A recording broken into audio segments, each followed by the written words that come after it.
Welcome to That One Time with Adam Metwally. Today we're with Josh Piterman and I'm going to talk to him for the next 10 minutes ahead of the full episode. Hey Josh, thanks for joining me. Hi brother, thanks for coming on with me to my podcast. You're a podcaster. Yeah. It's like you step in the podcast chair, it's like, hey, you're on my show. No, it's lovely to join your show, mate. Thank you for having me on. Of course, my man. So who are you? What are you best known for? And for someone who doesn't know you, why should they listen today? Who am I? It's too big a question for a rapid fire. I could describe myself as a adventurous, curious, passionate, fun-loving, hard-working, diligent human being. I could describe myself as literally consciousness manifest in form. Yeah. Or I could say I'm a musical theatre performer and singer and podcaster and writer and give you a whole bunch of things about what I do. And we're suddenly not into rapid fire. Yeah. Okay, fair enough. And why should they listen today? I think they're going to get a really interesting look at the human experience and the spiritual experience and some philosophy around our true nature, who we are behind who we think we are. Okay. What was your first theatre experience? Year 11, Fame the musical. Okay. Yeah. What was your best experience? Best experience? Oh, I've had so many good ones. I think playing the Phantom, yeah. It's a big one. But both in London and had a wonderful experience at the Sydney Opera House and here in Melbourne. So probably that role, yeah. Cool. And what's your worst? My worst theatre experience. I did a production of a musical version of An Officer and a Gentleman, which is an 80s film starring Richard Gere, and we were booked to do it for 14 months, and after 6 weeks we closed. So that's probably the worst one. No one wanted to see it. Shit. Yeah. And your weirdest? The weirdest ones, I gotta say, they're all weird in their way. My mentor, a guy called Asher Packman, describes weird as the old Welsh term of a word. That's the etymology of it. And it's W-Y-R-D, which means to have 1 foot in the ordinary world and 1 foot in the non-ordinary world. And I think every time we enter into the world of theatre, we're doing that. Cool. It's something that takes us to some other place. And yet here we are in our physical body, either on that stage or in that audience. So you have this duality that's happening. So that's what weird is. Yeah. So they're all weird. They're all weird. Interesting. I've never heard that before. Yeah, it's great etymology. I like it. So what's the most impactful thing somebody listening could do to become a better performer today? Yeah, I have sort of looked at this a lot with mindset around performing. I think the traps that we get caught in with performance is generally trying to control what we can't control. Rather than spending our time investing in what we can control, which is our skill set, our mindset, our philosophical practices, our spiritual practices. And so at a basic level, I sort of go preparation, presence, passion, purpose, play, persistence or patience. They're the 6 Ps that I sort of go, that is what you can control within your performance. Cool. If you want to... That's the 7th P. Yeah. Nice. What book has changed your life the most? Probably 2. The 4 Agreements, Don Miguel Ruiz. Be impeccable with your word. Don't take anything personally. Don't make assumptions. Always try your best. And The Power of Now, Eckhart Tolle. Yep. Okay. If you're going to listen to one more song for the rest of your life, what would it be? I'm a big Fleetwood Mac fan. Love Stevie Nicks. Edge of 17, banger, always pumps me up, always gets me in a good mood. Edge of 17. Okay. Bridesmaids. Okay. What is a sub $100 purchase that you have made that has changed your life? There is something that singers use now, a lot of science around vocal warm-ups and straws. We warm up with straws now. It basically, in short, massages the chords to come together in a way that's gentle, so you ease your voice into warm up.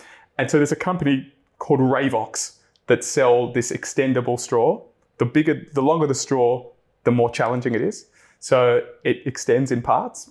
I reckon it cost, I don't know, £30 or something. So there we go. It's changed my life as a singer. Wow. Yeah. I didn't know that. Yeah, it's Nice. cute. Yeah. Nice. What's the best piece of advice you've ever received? It was during COVID. It was from my mentor, Asher. If you can't go out, go in. Nice. Yeah. I like that. Yeah. What's one opinion that you have that would make people either scratch their heads or get angry in regards to performing? The view from the top is not what you expect. And if you have preconceived ideas or romanticized projections of what you think it might be, you're going to be in for some rude awakenings. Yeah, I've heard that many a times. Yes. Yeah, damn. Okay. What's one weird practice you swear by, even though people think it's strange? Are we going on the etymology of the word weird now? Because let's continue with that. However you want to, yeah. However you want to answer. To meditate twice a day for 20 minutes. Okay. Yeah, I think people still find that strange. They don't actually understand how one does that. How do you do it? Sit in meditation and stillness for 20 minutes twice a day. Yeah. Like, that's it. But what about all the thoughts and all the stuff? I'm like, What about them? yeah, be with them. Nice. And what's one app that everyone should have downloaded on their phone? Opal. Dude, I love Opal. Opal, great app. The app that stops you from using apps. The app that helps you break the addiction of this terrible, wonderful thing that is the handheld AI in our pockets. That's such a meta answer. Yeah. No, that's good. That's a good one. That's the one that came to my mind when I thought about it. Really? Mm-hmm. Yeah, great app. Yeah. What advice do you wish you'd received and actually believed when you were 18? It will come regardless of how fast you think you have to get there. So slow down. Okay. Yeah. What's the biggest myth in performing arts that you can debunk in 10 seconds? In 10 seconds, it's not glamorous. Okay. Looks like glamour, but it's not. Yeah. Damn. Generally, the ones that look the most glamorous aren't. It's not glamorous. Yeah, shit. Who's the most famous person contact that you have and how did you get it? Is it in my phone? Phone, Instagram, mutual follows, whatever. Whatever. Or have some connection to it. That you've spoken to. Oh, yeah. King Charles. Yeah. What do you mean? Sung for him.